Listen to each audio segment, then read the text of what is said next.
Hello friends, देखिएगा personality 3.2 में पहला प्रश्न कह रहा है निम्न संख्याओं में रैखिक समीकरण के युग्म बनाइए और उनके ग्राफिक विधि से हल ज्ञात कीजिए। देखिएगा इसमें पहला पॉइंट दिया गया है कक्षा 10 के 10 विद्यार्थियों ने एक गणित की पहेली प्रतियोगिता में भाग लिया। यदि लड़कियों की संख्या लड़कों की संख्या से 4 अधिक हो तो प्रतियोगिता में भाग लिए लड़कों और लड़कियों की संख्या ज्ञात कीजिए। तो देखिएगा इस टाइप के सवाल को हम लोग कैसे लगाएंगे। कह रहा था हमारा सवाल कि एक कक्षा है, 10 के विद्यार्थी हैं और 10 लोग हैं। तो पहले हम लोग मान लेते हैं लड़कों और लड़कियों की संख्या पूछा गया है। तो हम लोग यहाँ से मानेंगे कि माना लड़कों की संख्या बराबर x है और लड़कियों की संख्या पहले हम लोग ऐसे मानेंगे, लड़कियों की संख्या क्या है हमारा y है। ठीक, इतना मानने के बाद कह रहा था हमारा सवाल कि 10 विद्यार्थियों ने एक गणित की पहेली प्रतियोगिता में भाग लिया था। जब ये दोनों लोग मिले थे तो 10 विद्यार्थी मिल करके क्या किए, प्रतियोगिता में भाग लिए थे। तो समीकरण इसको 1 मान लीजिएगा। तो कह रहा था यहाँ से, और फिर कह रहा है ये तो पहला प्रश्न था, 10 विद्यार्थी भाग लिए थे, मतलब लड़के और लड़कियां मिल करके 10 विद्यार्थी भाग लिए थे। तो पहला प्रश्न हमारा हो गया। अब फिर इसी में पूछ रहा है यदि लड़कियों की संख्या लड़कों की संख्या से 4 अधिक हो। कह रहा है यदि लड़कियों की संख्या, मतलब लड़कियों की संख्या कौन है, y है। कह रहा है लड़कियों की संख्या लड़कों की संख्या से 4 अधिक है, मतलब लड़कों की संख्या क्या है, x है। तो लड़कों की संख्या से 4 अधिक है लड़कियों की संख्या, इसका मान क्या है, 4 अधिक है। तो इसमें जोड़ेंगे, ठीक है, लड़कों की संख्या में। तो हमारा 4 मान अधिक हो गया। तो यहाँ से हम लोग क्या करेंगे, यह हमारा फर्स्ट वाला था, ये हमारा सेकेंड स्थिति है। तो देखिएगा यहाँ से हम लोग क्या करते हैं, यक्स का मान इधर कर लेते हैं। तो क्या हो जाएगा, देखिएगा -x और +y बराबर क्या हो जाएगा 4। इसको समीकरण 2 मान लीजिए। अब क्या करते हैं, समीकरण 1 और 2 को जोड़ेंगे। समीकरण 1 और 2 को जोड़ेंगे तो क्या हो जाएगा, लिखेंगे समीकरण 1 एवं 2 से, समीकरण 1 और 2 से देख रहे हैं क्या हो जा रहा है, x + y बराबर 10 और -x + y बराबर 4।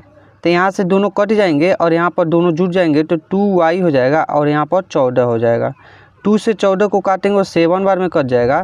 तो y बराबर यहाँ से लिख करके क्या आ गया, 7 आ गया हमारा। ठीक है, यहाँ से 7 आ गया। तो अब जब ये, तो अभी हम लोग को लड़कियों की संख्या माने थे y को, तो 7 लड़कियों की संख्या लिख करके अब लड़कों की संख्या क्या आ जाएगा। तो क्या करते हैं, y का मान हम लोग समीकरण 1 में रख देते हैं। तो समीकरण 1 से क्या हो जाएगी, x का मान हमको ज्ञात करना है प्लस y का मान हमारा क्या है, यहाँ पर 7 दिया गया है और बराबर 10 हो गया। x का मान ज्ञात करना है तो 10 - 7 हो जाएगा, 7 को इधर भेजेंगे तो x बराबर क्या हो जाएगा, 3 हो जाएगा। मतलब लड़कियों की संख्या क्या लिख के आई यहाँ, लड़कियों की संख्या हमारा ये है, लड़कियों की संख्या ये हमारा है और ये हमारा लड़कों की संख्या है, लड़कों की संख्या। ठीक है, तो यहाँ से लड़कियों की संख्या हमारा 7 आया और लड़कों की संख्या हमारा y3 आया। तो अब हमको पूछ रहा था सवाल में कि ग्राफिक विधि से हल कीजिए। ग्राफिक विधि हल करने का मतलब यह है, जब हम लोग क्या करेंगे, ग्राफ पर ऐसे डिनोट करेंगे तो हमारा जो ग्राफ पर आएगा वो क्या आएगा, पहले x का मान लिखा जाता है तो x का मान होगा और फिर y का मान लिखा जाता है तो y का हो जाएगा। तो मतलब 3 का मान 7। जब इस तरह से हमारा पहला सवाल लग गया। अब दूसरा सवाल हम लोग देखते हैं क्या कह रहा है। तो देखिए दूसरा नंबर प्रश्न कर रहा है 7 पेंसिल तथा 60 कलमों का मूल्य 50 रुपया है, जबकि 60 पेंसिल तथा 5 कलमों का मूल्य 46 रुपया है। एक पेंसिल का मूल्य तथा एक कलम का मूल्य ज्ञात कीजिए। तो देखिएगा कैसे ज्ञात करेंगे, एक पेंसिल का मूल्य ज्ञात करना है, एक कलम का मूल्य ज्ञात करना है। तो दूसरा नंबर हमारा सवाल है ये। तो मान लेते हैं कि एक पेंसिल का मूल्य हमारा क्या है, x है। एक पेंसिल का मूल्य x है और क्या, एक कलम का मूल्य मान लेते हैं, एक कलम का मूल्य y मान लेते हैं, y है। तो यहाँ से देखिए क्या हो जा रहा है, कह रहा था सवाल में कि 5 पेंसिल का मूल्य, मतलब 5 पेंसिल किसको माने, यक्स को माने है, तो 5 पेंसिल हो गया हमारा। अब फिर कह रहा है प्लस करेंगे, अब फिर कह रहा है 60 कलमों का मूल्य, तो कलम किसको माने, वाई को माने है, तो 60 वाई हो जाएगा। इस दोनों का मूल्य का बराबर कितना है, 50 है, तो 50 को मान लिया मैंने, समीकरण 1 इसको मान लिया। ठीक, अब फिर कह रहा है जबकि दूसरा सवाल कर रहा है जबकि 7 पेंसिल तथा 5 कलमों का मूल्य 46 रुपया है, मतलब 60 को पेंसिल ले रहे हैं और प्लस 5 को कलम ले रहे हैं, 5 को कलम किसको माने, वाई को माने, और तो ले रहे हैं तो 46 रुपया लग रहा है। ठीक है ना, तो समीकरण इसको 2 मान लेते हैं। अब क्या करेंगे, यहाँ से समीकरण 1 और 2 से हम लोग हल करेंगे। तो क्या करते हैं, समीकरण 1 में 7 से गुणा करने पर, 7 से गुणा मैं क्यों कर रहा हूँ, इसलिए कर रहा हूँ क्योंकि मैं इस दोनों समीकरण को एक जैसा बनाऊंगा तभी तो कटेगा ना। तो इसमें 7 से गुणा पहले कर लेते हैं समीकरण 1 में, तो 7 से गुणा करेंगे इसमें तो 35 यक्स हो जाएगा हमारा, और प्लस है तो प्लस 7 सत्ते 49 हो जाएगा, 49 वाई हो जाएगा। और यहाँ पर क्या हो जाएगा, 7 पचे 35 और एगो 0 है तो एगो 0 हो जाएगा। ठीक है, अब उसी तरह क्या करते हैं हम, ई समीकरण 3 मान लीजिए इसको, क्या समीकरण 3। अब क्या करेंगे, समीकरण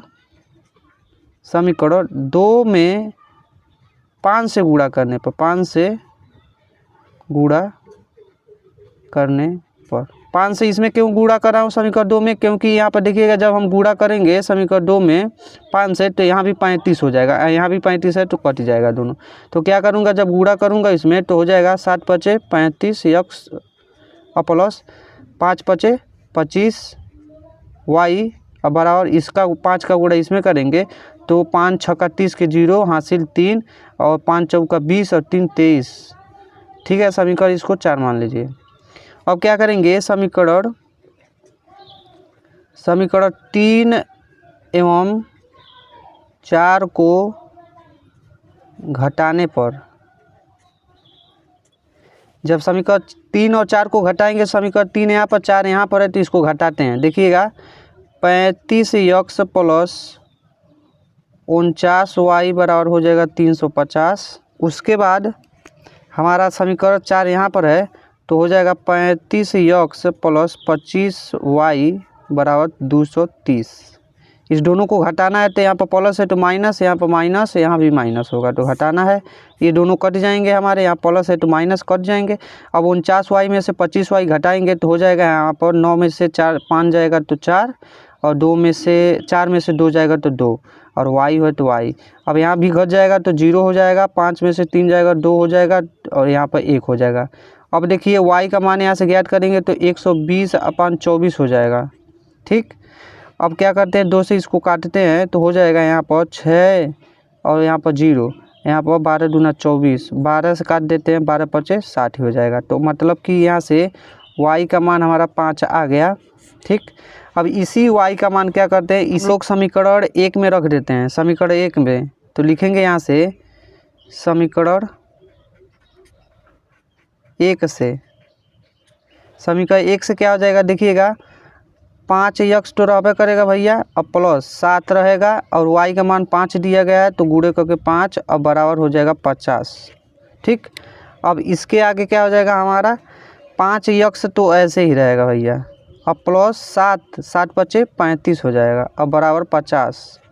अब 5 यक्स को ऐसे रन दीजिए, अब 50 और 35 को इधर करेंगे तो माइनस में हो जाएगा 35, तो 5 यक्स बराबर का हो जाएगा 50 में से 35 घटाएंगे तो 10 में से 5 जाएगा 5 और इसके बाद 4 में से 3 गया तो 1 और यहाँ से यक्स का जब मान ज्ञात करेंगे तो आ जाएगा हमारा 3। इससे हम लोग क्या करें 15 को काट दिए तो y का मान क्या आ गया हमारा 5 आ गया। ठीक, और यक्स का मान कितना आ गया हमारा 3 आ गया। मतलब कि यक्स किसको माने थे तो पेंसिल को माने थे तो 3 यहाँ से निकल के आएगा और यहाँ y को हम क्या माने थे कलम माने थे तो यहाँ पर 5 आएगा। तो एक पेंसिल का मूल्य हमारा 3 रुपया होगा और एक कलम का मूल्य हमारा 5 रुपया होगा। तो इस तरह से दूसरा सवाल हम लोग का ख़त्म हो गया। तो आप लोग स्क्रीनशॉट ले लीजिएगा इसको। ठीक है।